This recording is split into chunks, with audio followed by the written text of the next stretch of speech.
You're listening to Tech Talks, the TV industry podcast from Broadcast Tech Magazine.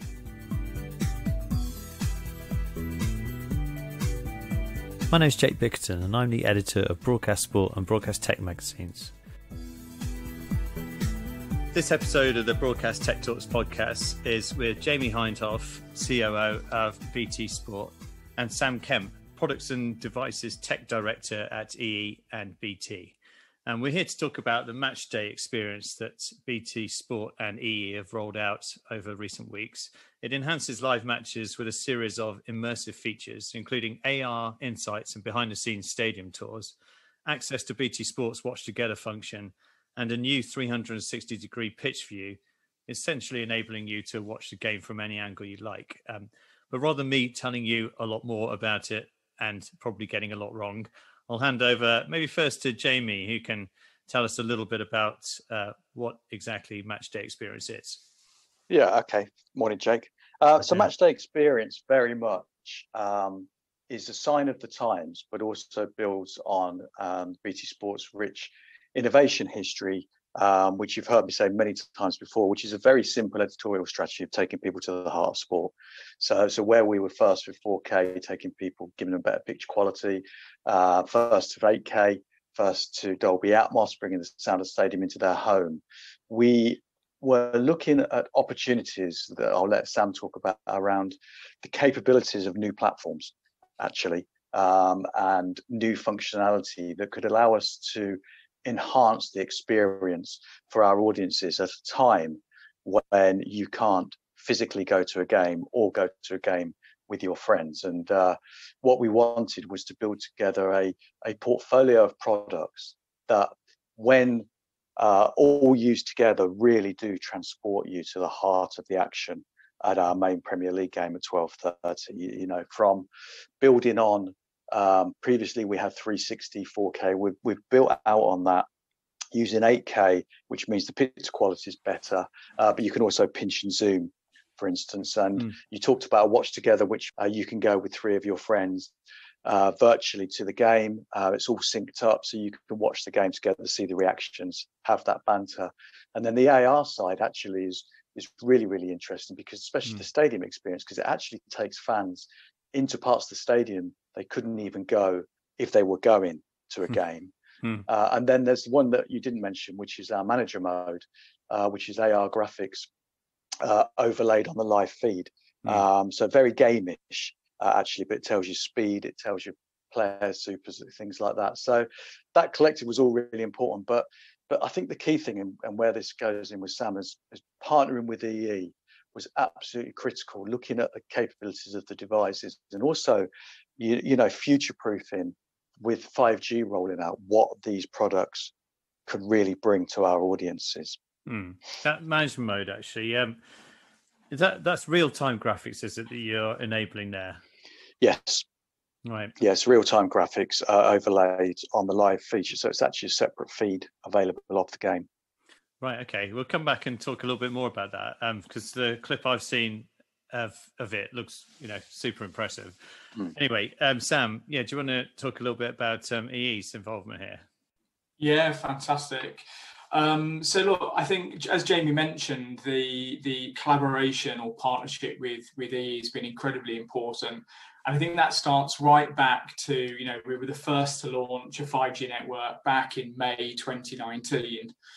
And we've been spending a lot of time looking at the 5G ecosystem and also looking at the devices that are coming up from some of our biggest partners. So it's not just about the rollout of a 5G network, but it's very much about the hardware that our customers can use on that network. And how do we bring the network and the devices together to leverage those features to really bring, you know, a really differentiated experience to the customer set. And I think that's where the Matchday Experience Live was really sort of seeded out from. It was the recognition that we've got a live network that we've pushed out across 112 places across the UK. The devices ecosystem is seeing new features, i.e. 5G coming to the device, but also the LiDAR sensor for really sort of immersive AR capability. Right. And it was, how do we bring those two together with a really credible use case that could give customers a real benefit to their sort of watching and immersive experience. And I think coupled with, and Jamie touched on this, that it's very much a moment in time. With the launch of the new 5G iPhone, that's made 5G feel very mass market now. We've got, the world pandemic that we're dealing with, and we're, sharing those precious sporting moments together, getting into stadia, of course, is more challenging than ever. So how do we sort of wrap all of that up to bring a use case that is what we hope to be very useful to our customers? That was really where the inception came from. And of course, 5G is a technology that, as an ecosystem, we sometimes struggle to talk about its relevancy and why it's important right now. So I think we've also spent some time understanding how these features can leverage the best of our 5G network to give that differentiated experience. And I think that sort of uninterrupted, seamless connection enables you to, or our customers, to immerse themselves in this experience without having to worry about that connection. Whether it's, they're entering into a watch together session with 3 of their friends and they're all HD streams and the connection is incredibly important. We all know what it's like to get that spinny wheel of buffering, but 5G just removes all of those challenges from the experience, allowing you to spend all of your time focusing on the experience and sharing those precious moments with friends. So the features definitely work across 4G, 5G and Wi-Fi. They just work incrementally better on 5G. And that was really important to us. We're not sort of looking to build services that specifically only focus on the 5G bearer. We don't think that would give the best use of a service across our sort of award-winning 4G network as well. But what we have done is the services that are included in the matchday experience really start to test some of the early boundaries of 5G. So they've been designed with 5G in mind. Gotcha. And does this experience, the matchday experience, is it something that you can see on any game, or is there specific games that we should look out for? At the moment, it's our main Premier League game. Okay. So the 12:30 slot is where the whole matchday experience comes together. And you talked earlier, this will obviously roll out across other rights, etc. As it becomes more established. But yeah, it's the main Premier League game on BT Sport 12:30. And other sports presumably as well, or is it specifically just for football at the moment? It's at the moment. It's not just for football, but the matchday experience is very much around the Premier League. Watch Together you can use across multiple events. Actually, it's not limited to just the Premier League. But as we roll it out and build out those assets and opportunities, then it will look at other sports as well. And these stadium tours, when did you produce the content for that? We did that during where would it be now? August, September. Right. So it's just basically we use an 8K 360 camera, and you go into each room, place it in the middle, film that room. So that immersive experience. And I have to say, the Premier League have been fantastically supportive in enabling that in what is a difficult time getting access to different venues. But it does bring something extra to the home team in the fixture. So we're really pleased with it. And have you managed to get most of the Premier League teams to get involved in that? Yes. All right, that's good. And then we talked about very briefly the manager mode. My understanding is there's various different AR graphics, including a mini map showing the positions of players from sort of tactical point of view. And then you've got the players' names, player speeds, and then the tracers, which can sort of map out the path of shots and the speed of shots and all that kind of stuff. How do you make that work in real time? That's working with a company, also a partner of Premier League, called Second Spectrum. Right. So American-based company that we've, as we always do with BT Sports, set up really strong partnerships with some of these entities. So they actually provide the engine and the tool that overlays those AR graphics in real time on the footage we give them. Right. Amazing. And is there plans to? I suppose it depends exactly what they offer of what you could then add to that AR. Is it? Yeah, no, absolutely. This will evolve. I think it's got a really interesting life in analysis. And I think it's got a really interesting opportunity for when we do reversions of games as well, showing showing it in a slightly different way, Jake. But I think it's something that, especially the younger demographic, it's quite FIFA-esque, isn't it?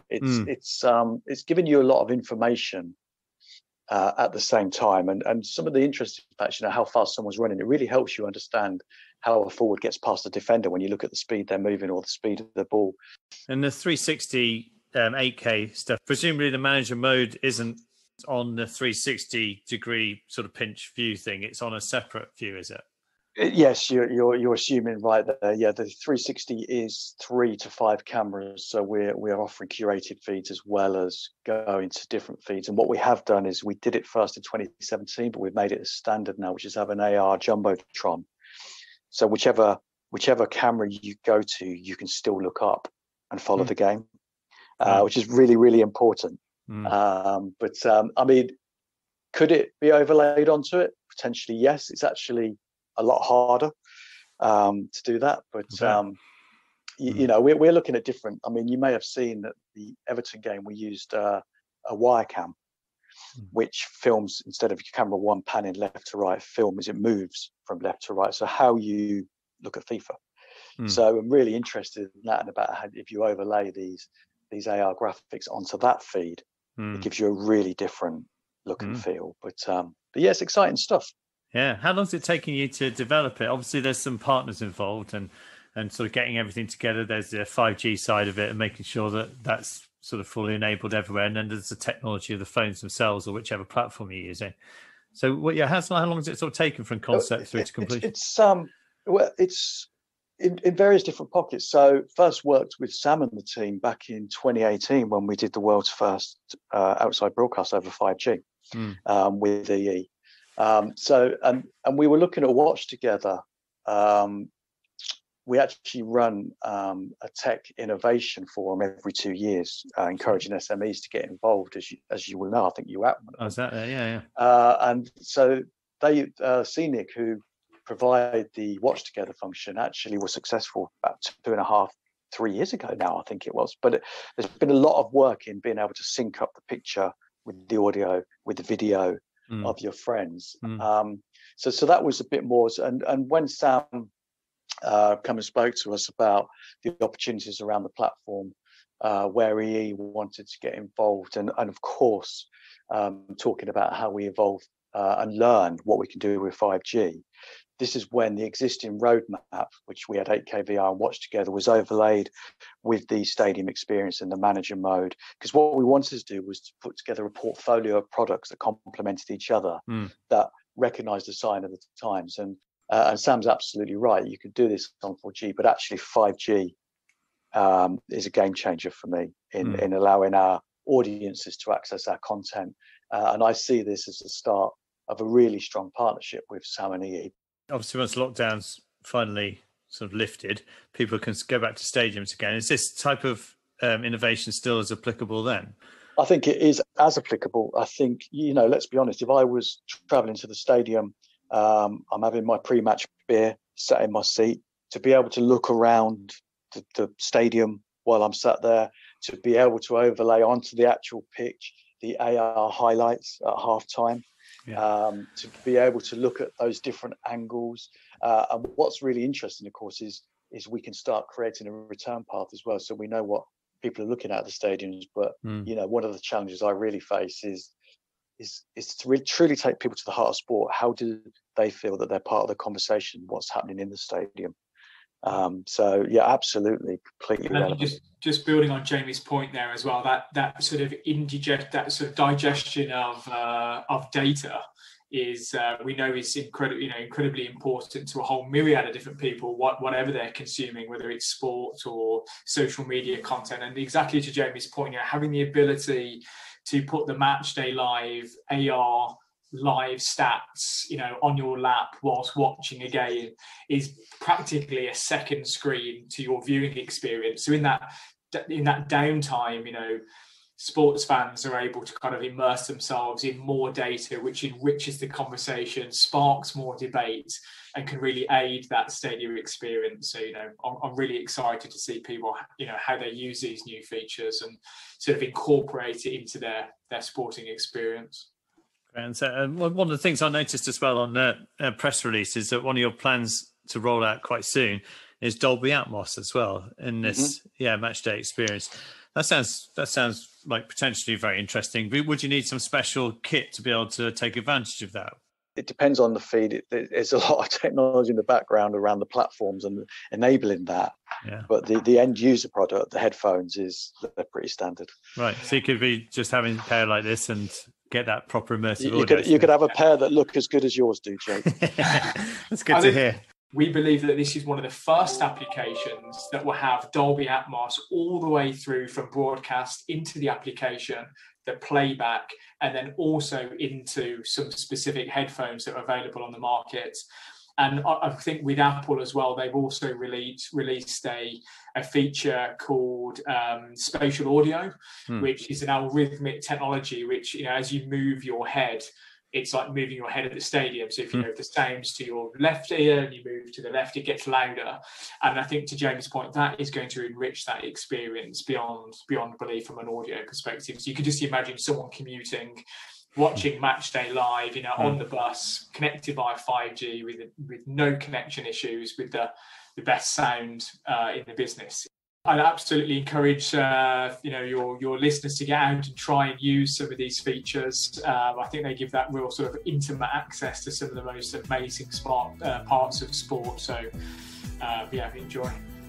Fantastic. Oh, lovely speaking to you both. Super. Thanks, Jake. Cheers.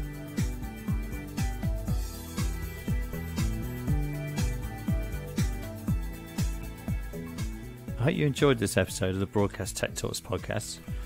Please subscribe, rate and review, and I'll see you next time.